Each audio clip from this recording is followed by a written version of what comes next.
नमस्कार, आपके साथ मैं हूं दीपिका शर्मा और आप देख रहे हैं क्राइम तक। पाकिस्तान में बहावलपुर में जैश ए मोहम्मद का जो परिसर है, जो हेडक्वार्टर है, उसे फिर से बना लिया गया है। वो फिर से एक्टिव होने की कगार पर है।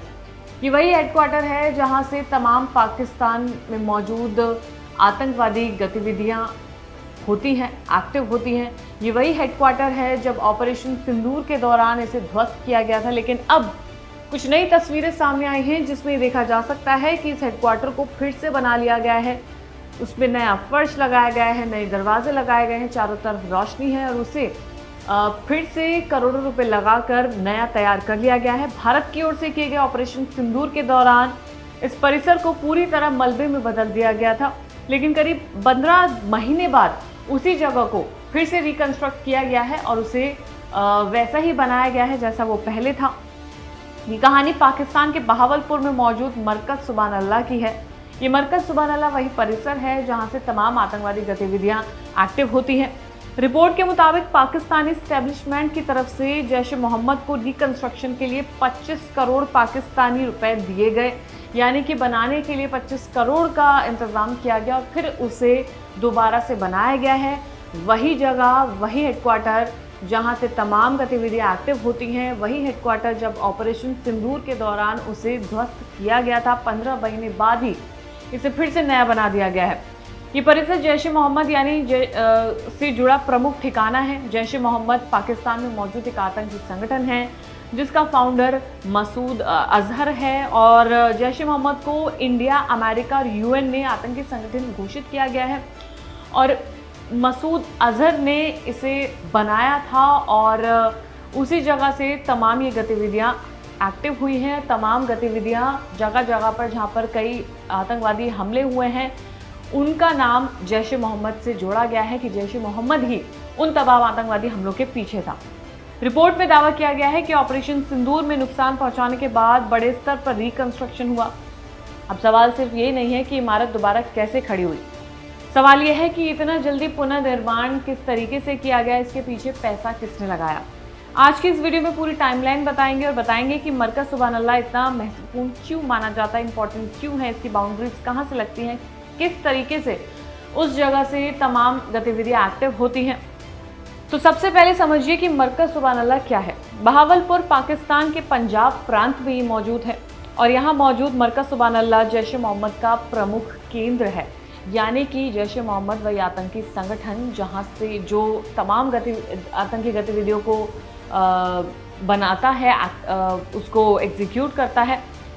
तो रिपोर्ट के अनुसार ये करीब 18 एकड़ में फैला हुआ है और इसे उस्मान व अली कैंपस के नाम से भी जाना जाता है। परिसर में मौजूद मस्जिद के अलावा दूसरी बिल्डिंग्स हैं, दूसरी सुविधाएं भी मौजूद हैं।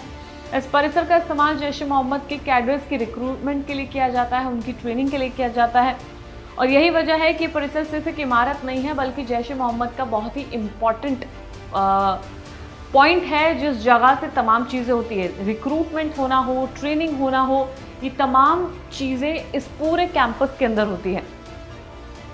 अब जैश ए मोहम्मद की ये जो जगह है वो इतनी इंपॉर्टेंट क्यों है वो आपको बताते हैं। तो जैश ए मोहम्मद एक पाकिस्तान आधारित आतंकी संगठन है। इसे पाकिस्तान ने 2002 में प्रतिबंध किया था, लेकिन बावजूद इसके संगठन ने पाकिस्तान में अपनी गतिविधियां जारी रखी। पाकिस्तान में मौजूद रहकर ये संगठन गतिविधियां करता है और दूसरे देशों में आतंकवादी हमले कराता है। जैश ए मोहम्मद का नाम भारत में हुए कई बड़े आतंकवादी मामलों से जोड़ा गया है। इनमें सबसे पहला मामला है 2001 का पार्लियामेंट अटैक, 2016 का पठानकोट अटैक, 2019 का पुलवामा अटैक और उसके बाद फिर जो कई चीज़ें हुई हैं, यानी कि ऑपरेशन सिंदूर के दौरान जब काउंटर अटैक किया गया था, उन तमाम आतंकवादी संगठनों को, उन तमाम आतंकवादी परिसरों को ध्वस्त किया गया था जो इन तमाम अटैक्स में जुड़े हुए थे। पुलवामा अटैक की प्लानिंग को भी इस परिसर से जोड़ा गया था, इसलिए भावलपुर का ये परिसर भारत की सुरक्षा चिंताओं में लंबे समय से चर्चा का विषय बना हुआ है। फिर आता है ऑपरेशन सिंदूर। तो मई 2025 में आपको लेकर चलते हैं, जहां पर 22 अप्रैल 2025 को पहलगाम में आतंकी हमला हुआ जिसमें 26 लोग मारे गए थे। इसके बाद भारत और पाकिस्तान के बीच तनाव हुआ। 7 मई 2025 को भारत ने ऑपरेशन सिंदूर के तहत पाकिस्तान और पीओके में आतंकी इंफ्रास्ट्रक्चर को निशाना बनाया। उन तमाम जगहों को ध्वस्त किया गया था जहां से तमाम आतंकवादी गतिविधियां एक्टिव होती हैं। बहावलपुर का मरकज सुभान अल्लाह भी उन जगहों में शामिल था जिन्हें इस कार्रवाई में निशाना बनाया गया था। हमले के बाद परिसर को भारी नुकसान पहुंचा और उसकी तस्वीरें सामने आई जहां पर वो पूरी तरह से ध्वस्त कर दिया गया था।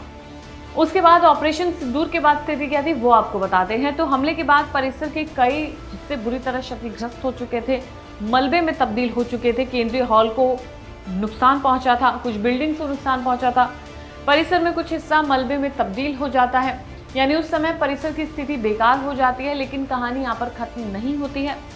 अब अगस्त 2026 में नए विजुअल सामने आए हैं। वो विजुअल्स ये दिखाते हैं कि वो परिसर फिर से नया बना दिया गया है। रिपोर्ट के मुताबिक परिसर में रिकंस्ट्रक्शन का काम काफी आगे बढ़ चुका है। नई प्लास्टरिंग दिखाई दे रही है, फ्रेश पेंट दिखाई देता है, फ्लोर मार्बल की बनाई जाती है और जितने भी क्षतिग्रस्त डोम्स हैं उनको दोबारा से बनाया जाता है। सेंट्रल हॉल में मौजूद डैमेज को रिपेयर किया जाता है, यानी हमले के निशान अब वहां पर जो पहले दिखाई दे रहे थे वो तमाम हमले के निशान वहां से मिट जाते हैं। रिपेयर्ड स्ट्रक्चर अब वहां पर नजर आता है, यानी कि जो मलबा था उसको साफ कर दिया गया है, जो बिल्डिंग्स डैमेज हुई थी उन्हें फिर से बना दिया गया है। अब रिकंस्ट्रक्शन जो था वो अचानक से नहीं हुआ है। दिलचस्प बात यह है कि रिकंस्ट्रक्शन की प्रक्रिया पहले ही दिखाई देने लगी थी। इंडिया टुडे की रिपोर्ट के मुताबिक अप्रैल 2026 में सैटेलाइट इमेजरी में परिसर के अंदर हैवी मशीनरी नजर आई, कंस्ट्रक्शन व्हीकल्स नजर आए, डैमेज डोम्स पर रिपेयर वर्क चलता हुआ नजर आया। मई की हाई रेजोल्यूशन सैटेलाइट इमेजरी में भी कंस्ट्रक्शन एक्टिविटी के संकेत दिखाई दिए। ये जो सैटेलाइट इमेजेस आप देख रहे हैं उसमें देखा जा सकता है कि कुछ पिक्चर्स में मलबा नजर आता है, कुछ पिक्चर्स में मलबा गायब हो जाता है। यानी ये कोई 1-2 दिन का काम नहीं था, बल्कि परिसर को धीरे धीरे से तैयार किया जा रहा था ताकि उसे दोबारा से एक्टिव किया जा सके और पाकिस्तान में मौजूद जैश ए मोहम्मद के जो ठिकाना है उनको फिर से एक्टिव करके आतंकवादी गतिविधियों को फिर से रिज्यूम किया जा सके। इसलिए ये दोबारा से अब बनाया गया है। अब इस पूरी कहानी का सबसे महत्वपूर्ण हिस्सा ये है कि इंडिया टुडे ने इंटेलिजेंस इनपुट्स का हवाला देते हुए बताया कि पाकिस्तानी एस्टेब्लिशमेंट की तरफ से जैश ए मोहम्मद को रिकंस्ट्रक्शन के लिए 25 करोड़ रुपए 25 करोड़ पाकिस्तानी कैश इंस्टॉलमेंट्स में दिए जाने की बात सामने आई। इतना ही नहीं, जो सेंट्रल हॉल है, जो सेंट्रल हॉल का रिकंस्ट्रक्शन है, उस महज सेंट्रल हॉल में 11 करोड़ पाकिस्तानी कैश लगाने की बात सामने आई है, यानी कि टोटल 25 करोड़ रुपए इसमें लगाए जा रहे हैं। अगर इस तरह के इनपुट सामने आ रहे हैं तो ये कंस्ट्रक्शन की फंडिंग को लेकर गंभीर सवाल खड़े होते हैं। अब बात सिर्फ मुख्य इमारत की नहीं है। रिपोर्ट के मुताबिक मुख्य परिसर से जुड़े कुछ दूसरे डैमेज स्ट्रक्चर्स को भी साफ किया गया है। इनमें मदरसा अल साबिर और जैश ए मोहम्मद कमांडर से जुड़े रेजिडेंशियल क्वार्टर्स भी हैं जिन्हें ठीक किए जाने की खबर सामने आई है। वहाँ डेब्रिस क्लियरिंग और नई कंस्ट्रक्शन एक्टिविटी की बात सामने आई है, यानी कि मलबे को वहाँ से साफ किया गया है, कंस्ट्रक्शन एक्टिविटी वहाँ पर नज़र आ रही है। इसका मतलब ये है कि रिकंस्ट्रक्शन सिर्फ एक बिल्डिंग तक सीमित नहीं है, उस पूरे एरिया को फिर से सही किया जा रहा है जहाँ जहाँ पर नुकसान पहुँचा था। अब मरकज सुभान अल्लाह की लोकेशन इस कहानी को काफ़ी ज़्यादा महत्वपूर्ण बनाती है। वो इसलिए क्योंकि इस परिसर में, ये जो परिसर है वो इंटरनेशनल बॉर्डर से करीब 100 किलोमीटर की दूरी पर है। इसी के साथ ये लाहौर से लगभग 400 किलोमीटर साउथ वेस्ट में स्थित है। रिपोर्ट के मुताबिक परिसर एक पाकिस्तान आर्मी कैंटोनमेंट के करीब भी है, जहां आर्मी के 31 कॉर्प्स का हेडक्वार्टर्स बताया गया है। यही प्रॉक्सिमिटी सिक्योरिटी और इंटेलिजेंस के नज़रिए से इस लोकेशन को महत्वपूर्ण बनाती है। यानी कि बात साफ है कि लोकेशन काफ़ी ज़्यादा ज़रूरी है। लाहौर से लगभग 400 किलोमीटर से दूर है, यानी कि प्रॉपर पाकिस्तान में मौजूद मेन जगह पर मौजूद ये हेडक्वार्टर्स हैं जहां से इन तमाम गतिविधियों को एक्टिवली किया जा रहा है। अब इस कहानी में जो बड़ा नाम है वो है मसूद अजहर। जैश ए मोहम्मद का फाउंडर मसूद अजहर के जो रिलेटिव्स हैं उनके मारे जाने की बात भी सामने आई थी। जैश ए मोहम्मद ने कहा था कि 7 मई 2025 की कार्रवाई में मसूद अजहर के 100 रिलेटिव्स उन 13 लोगों में शामिल थे जिनकी मौत हुई थी, यानी कि भारी नुकसान मसूद अजहर को हुआ। यानी ऑपरेशन सिंदूर का असर इस संगठन के नेतृत्व से जुड़े परिवार तक पहुंचा। ऐसा संगठन जो तमाम आतंकी गतिविधियों को हर जगह पर करता हुआ नजर आता है। अब सवाल ये है कि क्या ये परिसर फिर से ऑपरेशनल है? तो इंडिया टुडे की हालिया रिपोर्ट के मुताबिक नए विजुअल्स में परिसर काफ़ी हद तक रिस्टोर नजर आ रहा है, काफ़ी हद तक फंक्शनल दिखाई दे रहा है। लेकिन ये ज़रूरी नहीं है कि वो अभी एक्टिव हुआ है या नहीं हुआ है। किसी इमारत का दोबारा से बन जाना ये नहीं दर्शाता है कि वो एक्टिव हुआ है या नहीं हुआ है, लेकिन जाहिर सी बात है जिस बिल्डिंग को दोबारा से बनाया जा रहा है वो एक ना एक दिन एक्टिव होगा ही होगा। इसलिए ये कहना अभी बहुत जल्दी हो जाएगी। हो सकता है कुछ और ऐसी खबरें सामने आए जिसमें पता चले कि उस जगह को, जो जगह है मरकज़ सुभान अल्लाह, क्या वो एक्टिव हुई है या नहीं हुई है, इस बात की पुष्टि होना अभी बाकी है। भारत के नज़रिए से मामला इसलिए ज़रूरी है क्योंकि जैश ए मोहम्मद पहले से ही भारत की सुरक्षा चिंताओं में शामिल संगठन रहा है। अगर किसी ऐसे संगठन से जुड़ा महत्वपूर्ण इंफ्रास्ट्रक्चर दोबारा से तैयार होता है तो वो सिक्योरिटी के बेसिस पर एक चिंता का विषय है, इंटेलिजेंस एजेंसीज के लिए चिंता का विषय है, सिक्योरिटी एस्टैब्लिशमेंट्स की नज़र अब उस पर रहेंगी।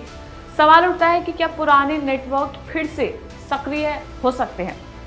क्या रिक्रूटमेंट और ट्रेनिंग जैसी गतिविधियां जो उस जगह पर होती थी, जहां पर आतंकी गतिविधियों को एक्टिव करने के लिए, एग्जीक्यूट करने के लिए जिन लड़कों को वहां पर तैयार किया जाता था, जिन लड़ाकों को वहां पर तैयार किया जाता था, क्या वो ट्रेनिंग फिर से शुरू हो चुकी है? क्या पाकिस्तान की तरफ से इंफ्रास्ट्रक्चर पर कोई कार्रवाई होगी? और सबसे महत्वपूर्ण सवाल है, क्या आने वाले समय में इस परिसर की गतिविधियां पर अंतर्राष्ट्रीय निगरानी रहेंगी? जाहिर सी बात है अंतर्राष्ट्रीय निगरानी रहेंगी। क्या पाकिस्तान इसमें इंटरफेयर करेगा, नहीं करेगा, ये सबसे बड़ा सवाल है। पाकिस्तान ने जैश ए मोहम्मद पर 2002 में प्रतिबंध लगाया था, लेकिन संगठन के जो वरिष्ठ नेता है उसकी गतिविधियां पाकिस्तान में बनी रही।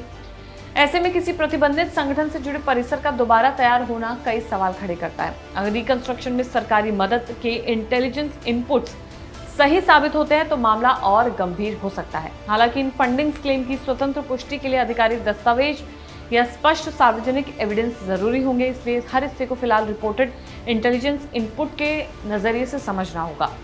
अब बड़ी तस्वीर यह है कि 15 महीने बाद क्या बदलाव होता है।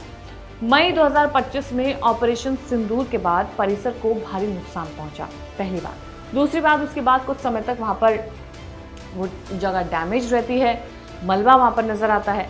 2026 में सैटेलाइट की इमेजेस सामने आती है जहां पर कंस्ट्रक्शन मशीनरी दिखाई देती है, मलबा वहां से साफ हो जाता है, डोम्स की रिपेयर शुरू होती है, फिर फ्रेश प्लास्टर, पेंट और मार्बल वर्क होता है। और अब अगस्त 2026 में सामने विजुअल्स में परिसर काफी हद तक रिस्टोर नजर आता है। यानी करीब 15 महीने में हैवी डैमेज्ड कॉम्प्लेक्स को काफी हद तक फिर से तैयार किया गया। और ये इस पूरी कहानी का सबसे बड़ा पॉइंट है, यानी कि धीरे धीरे करके उस जगह को, उस डोम को, उस परिसर को ठीक किया गया। रिकंस्ट्रक्शन की पूरी फंडिंग किसने दी? क्या रिपोर्टेड 25 करोड़ पाकिस्तानी रुपए की फंडिंग को आधिकारिक तौर पर वेरीफाई किया जा सकता है? पाकिस्तान इस पर क्या कहता है, ये भी अहम सवाल है।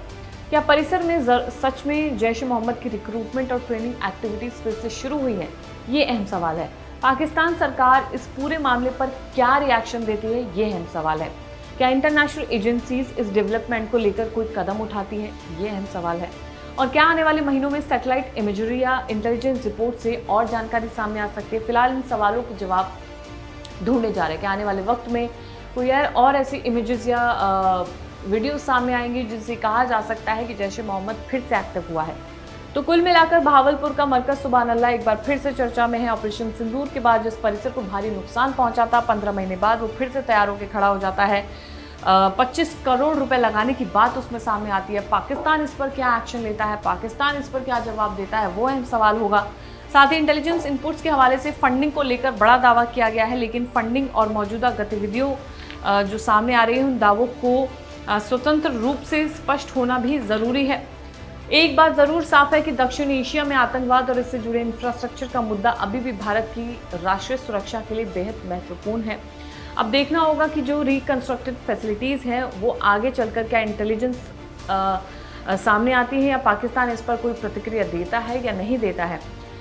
जाहिर सी बात है इस पर इंटेलिजेंस की नज़रें तो रहेंगी, क्योंकि वो ये जगह है, जैश ए मोहम्मद का ये वो परिसर है, मरकज सुभान अल्लाह, जहाँ से तमाम आतंकवादी गतिविधियाँ एक्टिव होती हैं।